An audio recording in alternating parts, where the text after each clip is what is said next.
Oui, c'est sûr, c'était un gros rendez-vous. On avait besoin de gagner ce match. Et donc aujourd'hui c'est fait, donc je pense que tout le monde est content, donc c'est l'essentiel. Il y a eu un gros travail de vos avants. Très gros travail de nos avants, encore une fois, qui ont gagné le bras de fer. Et c'est le plus important, il y a de la chaleur, c'est très dur à jouer. Et nous, on a moins bien géré le match que contre Leeds, mais ça s'est bien passé quand même. Physiquement, vous avez fait la différence. On est les vestiaires. Je pense physiquement, après la mi-temps, on leur a mis la tête dans le sac et on faisait qu'avancer, donc c'était bien. Qu'est-ce que vous a dit Laurent à la mi-temps? Qu'est-ce que vous a demandé? Laurent nous a dit de mettre plus d'impact. On n'avait pas une bonne tackle tech et de parler beaucoup en attaque et d'exécuter bien les plays. La capacité de marquer sur des temps faibles en première mi-temps, c'est le signe d'une grande équipe.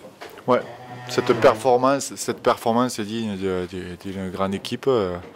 Généralement, tu peux faire un coup comme tu fais à Leeds, mais là, enchaîner, passer 30 points à une équipe de Saint-Helens qui vient jouer peut-être sa survie dans le top 4 et en n'étant pas son meilleur niveau, comme tu dis, c'est des bons signes. Ouais. Ça, c'est des bons signes. Une victoire intelligente, une équipe intelligente sur le terrain qui prend les points au bon moment, qui fait Ouais, ça c'est un des points positifs de ce soir. Le game management, comme on dit, a été très intéressant et encore une fois, malgré la jeunesse de l'équipe, les cadres voilà, ont mis le ton, que ce soit dans le game management ou dans les efforts, et puis les jeunes ont suivi, quoi. Donc voilà, c'est un des points positifs ce soir. ce coaching gagnant, le plus.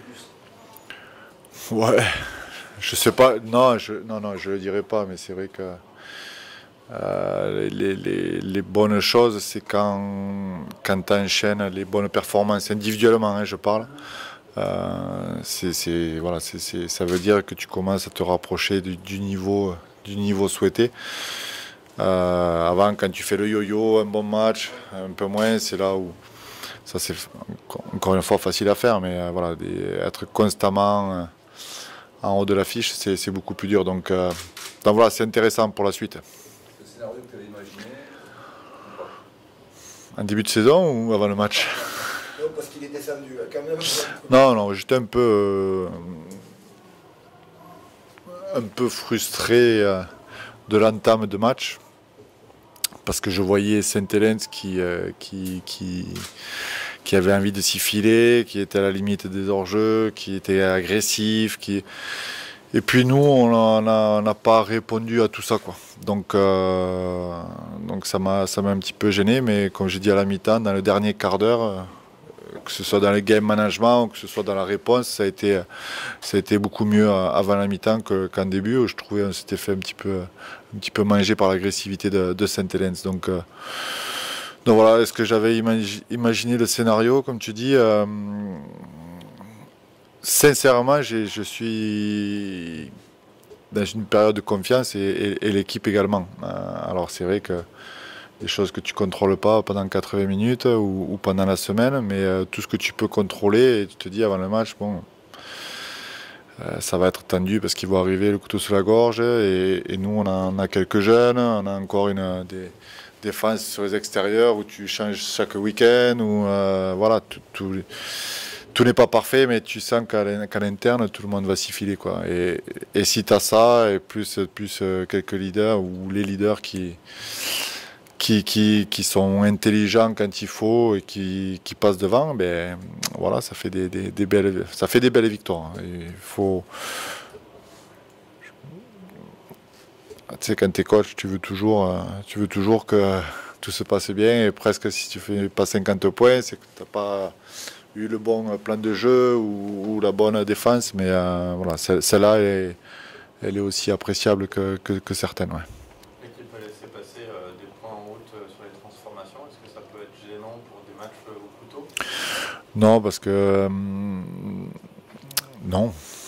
Chaque match, à un moment donné, si tu prends l'exemple de Pat Richards, tout au long de sa carrière, il a eu des hauts et des bas, et il a eu plus de hauts que de bas. Donc je suis sûr qu'il répondra. Il est dans une période de doute à l'heure actuelle avec son jeu au pied, mais voilà, il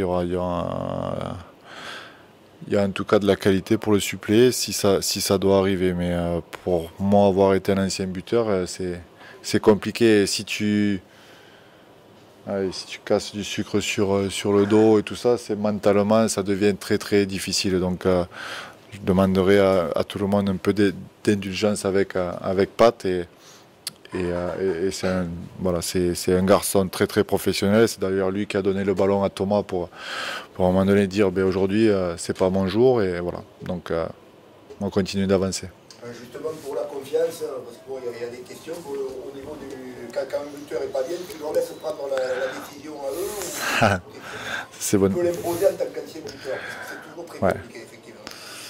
Ouais. Aujourd'hui j'ai imposé. Ouais.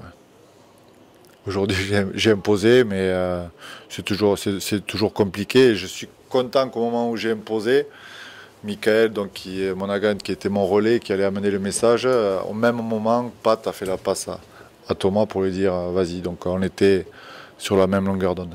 Voilà, ça peut lui fracasser la confiance. Exactement. Prochain match, comment tu le vois? Prochain match, comment je le vois? Je veux qu'on aille challenger Warrington avec cet état d'esprit. Et puis essayer de... Je sais pas encore, j'ai imaginé pas mal de scénarios sur les 2 derniers jours ou pour les 3 prochaines semaines. Il y a des petits bobos là encore une fois, donc je vais voir qui c'est qui peut rentrer, qui va sortir. Mais comment je le vois, je veux surtout qu'on amène la même attitude à Warrington. Et puis après, c'est ce que je disais aux garçons, si on veut faire partie des meilleurs, il faut battre les meilleurs. Donc ça va être encore un bon match.